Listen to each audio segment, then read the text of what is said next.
in child protective services, and they won't give them back to their loving families because they're making money. This is a legal system that you're going into. And if you don't know the rules, you will be chewed up and spit out.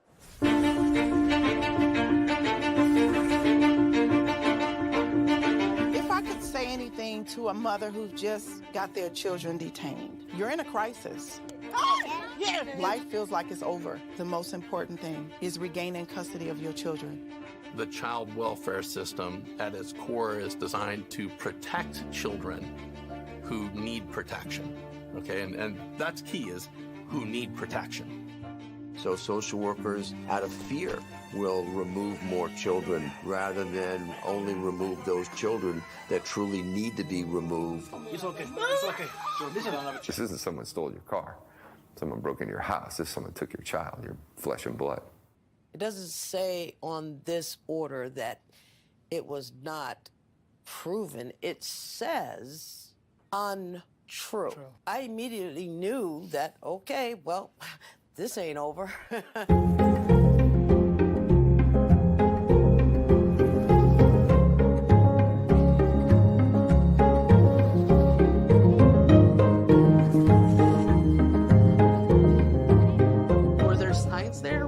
Signs? Did I miss them? Did I catch them? At this point, I honestly don't know. Families only get a finite amount of time to reunify. I came into this field to help families, not destroy them. The difference between the criminal system and the child welfare system is substantial. You have more rights as a criminal than you do as a parent.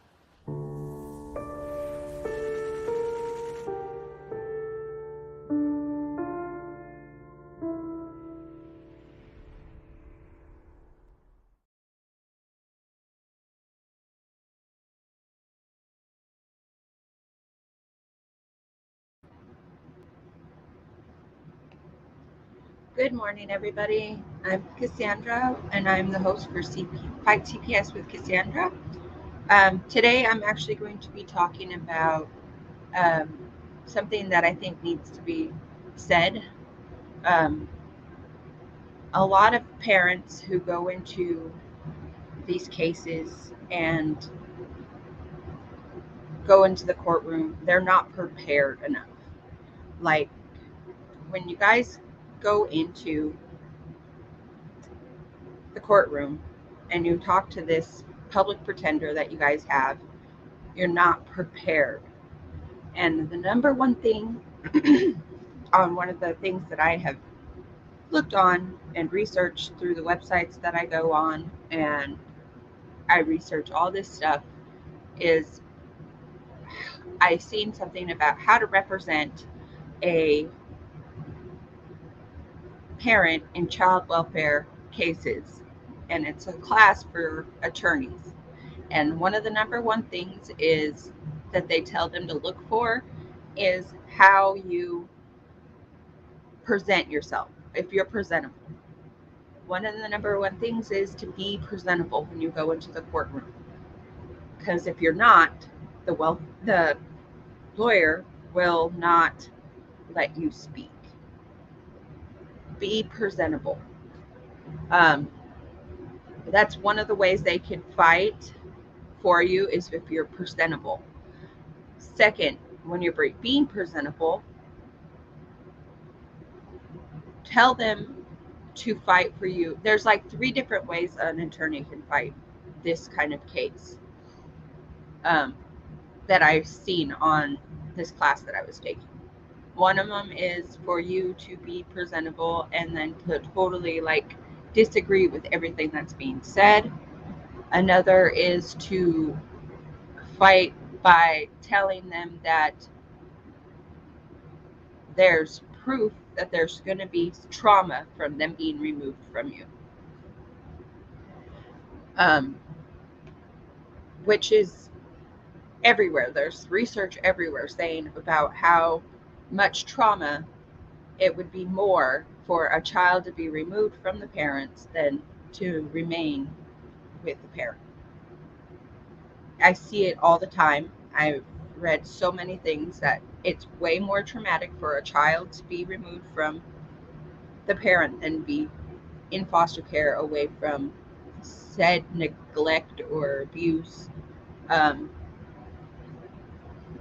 There's so many children, like my kids, I know are completely traumatized by this. Rather than being in my custody, they rather see them go through all this trauma. And one of the ways that a lawyer can fight for you is by stressing that. The other way is for them to, I guess, try to get you to do your case plan, but we all know that how that goes. But the main thing is to be presentable. And just because they're doing this to you doesn't mean that they're wrong and you need to be right. What matters is that you fight and you get your kids back. That's all that really matters, is you getting your kids back. And I want people to realize this. Like, do as much research as you can before you go into the courtroom. And I know this is hard for most people because it's traumatic getting your kids taken away.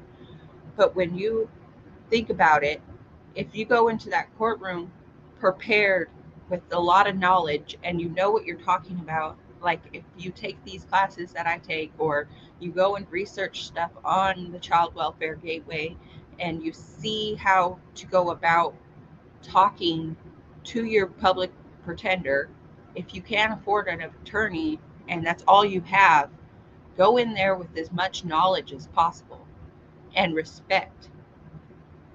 Don't act a fool and try to argue that you're right. Go in there and fight, but with knowledge and respect.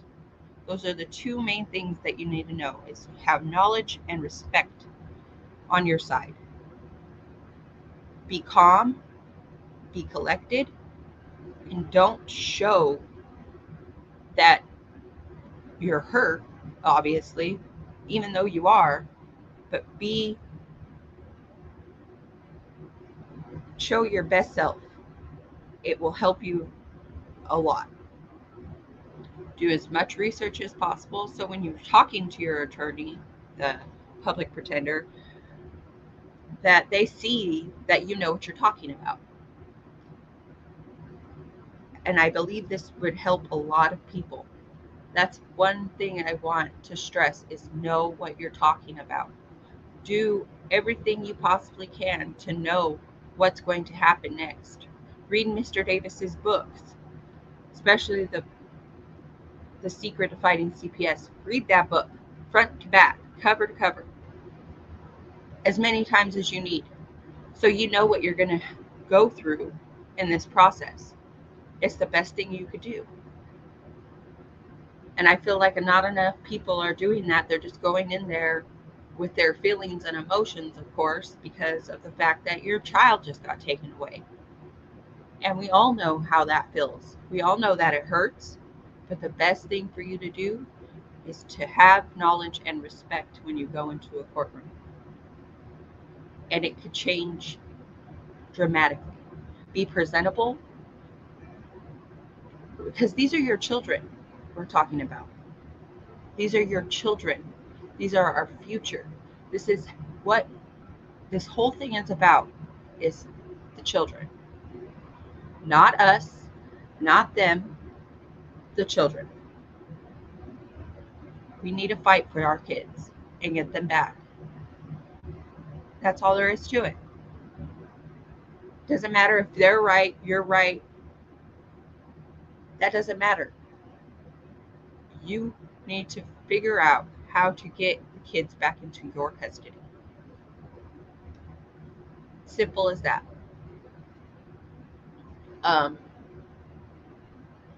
So I just don't know why we just didn't talk about like this kind of thing sooner. Like I feel like if people would just think about their kids more than thinking about if they're right or wrong, this is not what that's about. This is what the kids is what it's about. Like, go in there, and that's all you should be thinking about, rather than, oh, they took my kids because of this reason and I'm right about it, they lied on me, this and that. No, just go in there, know what you're talking about, show proof that you are who your kids should be with, because this is a traumatic thing for kids. This is a traumatic thing for everybody. It affects everybody in the whole family, of your whole family. They're ripping us apart, and they're getting away with this, mostly because parents are being so worried about if they're right or wrong, or if this actually happened or that actually happened, and not worrying about how their kids are being affected. The longer that you fight about if you're right or wrong, the longer your kids are going to be in there, the longer they're going to be traumatized. There's plenty of studies that are showing how traumatizing this whole situation is for kids, and nobody is actually using that, or they're not acknowledging the fact that all these scientific doctors and everything are telling them how traumatic this is for children. There's toxic trauma, plenty of it. And I feel like if attorneys and public defenders and stuff like that actually use these things to fight for your kids back, it would help tremendously. But they're not, of course, because they're public pretenders. They get money for all of this. They don't care if they win or lose. But if you go in there and you know what you're talking about, they can't deny the fact that that's not something they can use, because you know about it. So go in there, know what you're talking about, and then if they know what you know what you're talking about, they can't deny the fact that they can't do that. That's one way that you could help your case, I'm sure, is know things. When people realize that you know things, they can't deny you of these things.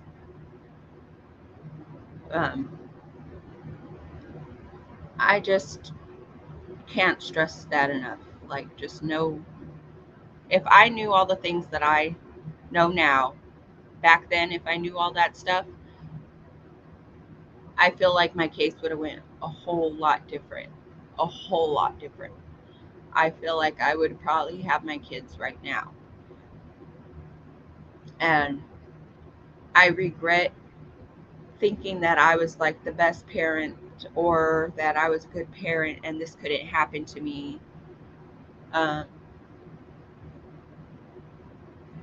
What I've realized is that when you're in this kind of situation, your pride, or you think that you're the greatest parent, that's like the worst thing you can do, is just think that this can never happen to you, or to think that you're like the best parent in the world, or to have so much pride about it that you don't let anybody help you. And that's where I messed up, is that I thought that I was going to get my kids back right away after this whole situation, because of the fact that I was a good parent and that I didn't have any reason for them to take my kid away, because they'll find a reason.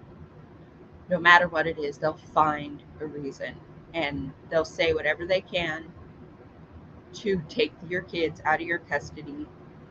And That's not even supposed to happen.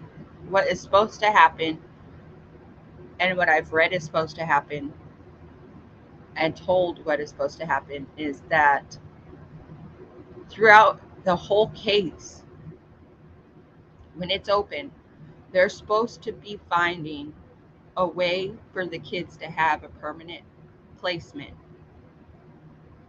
with them being in, like, keeping their community or their culture, community, and family in play.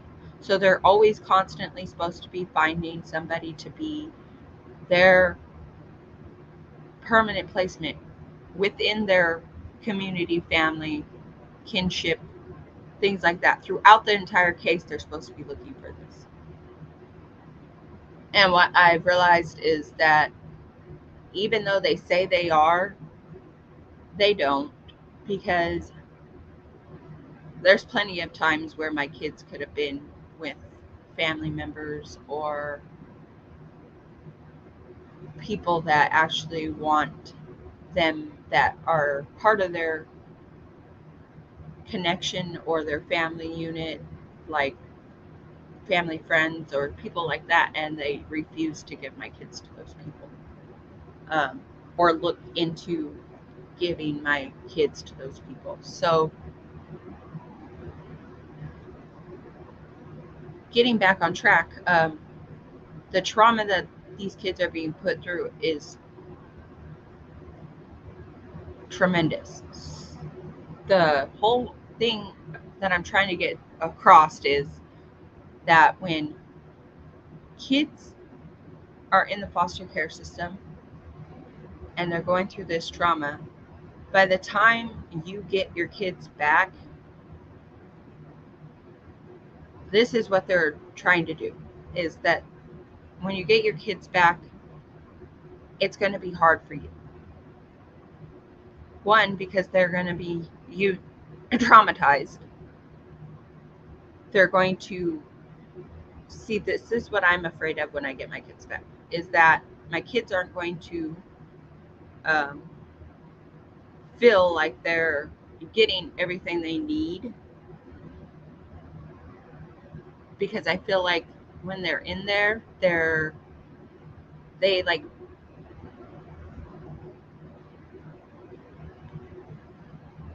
I don't know how to explain. They're trying to, basically, they change the mindset of your child. And I don't know how I'm going to deal with that when I get them back into my custody, because I know I'm going to get my kids back into my custody. But like, when that happens, how are they going to act? They act totally different because they're traumatized. They're not going to act like the same that you had them. And then that makes it hard on you. And then they try to use that against you when they're doing, like, they'll try to check up on you or do stuff like that. And then what happens if something goes wrong again?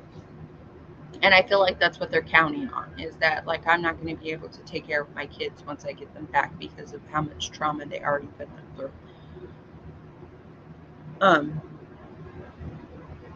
But that's basically what I want people to know today, is that just fight for your kids, do your research, be respectful, try your hardest to stress that this trauma that your kid is going to go through, because they're going through a lot more trauma than what they were going through, apparently, through the neglect and abuse, apparently. So, but that's all I have to say about today. I'll be back on here next Monday at